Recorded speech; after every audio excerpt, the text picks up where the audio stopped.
Hello guys, আজকে আমি ready হয়ে গেছি, যাবো এক্ষুনি বৃন্দাবন ধামে, গুপ্ত বৃন্দাবন বাওয়ালির। তো চলো যাওয়া যাক। রাস্তায় দেখা হয়ে গেল দুটো বন্ধুর সাথে, তাদের সাথেই যুক্ত হয়ে গেলাম এবং আমি যাচ্ছি একদম গুপ্ত বৃন্দাবনের সামনে। এটা ছিল রাজবাড়ি, তারপর আছে বাওয়ালি স্কুল, ওইদিকে রাজবাড়ি, আর সামনের দিকে হচ্ছে বৃন্দাবন ধাম। তো গুপ্ত বৃন্দাবনের একদম সামনের দিক থেকে আমরা ঢুকবো। প্রথমে ঠাকুর দর্শন করে নিয়ে তারপর আমরা হোলির ওইখানে যাব। এটা ছিল আমাদের রাধাকৃষ্ণর মন্দির, যারা এসেছেন তারা অনেকেই জানবেন।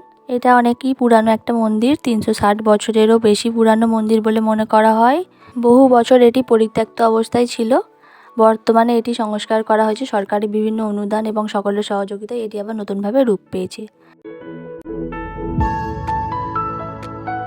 এই নিয়ে 6 বছর হোলির উৎসব এখানে হচ্ছে অনুষ্ঠান। এখানে প্রত্যেক বছর প্রচুর মানুষের সমাগম হয়, নানান অনুষ্ঠান হয়। হোলির দিন থেকে শুরু করে এক সপ্তাহ মেলা বসে। তো আমিও এসেছিলাম সময় কাটাতে সকলের সাথে। একাই এসেছিলাম, মাঝপথে দেখা হয়ে গেছিলো আরও দুজনের। তারপরে আমার টাইম হয়ে গেছে, এবার বাড়ি যেতে হবে। তাই আমি পুরো জায়গাটা আপনাদের ঘুরিয়ে দেখলাম।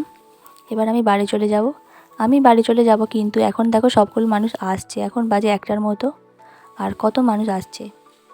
চলে এসেছি বাইরের দিকে একদম, এটা ছিল সেকেন্ড গেট, আর বাইরে মেলা বসেছে, আর কত মানুষ আসছে আপনারা দেখতেই পাচ্ছেন।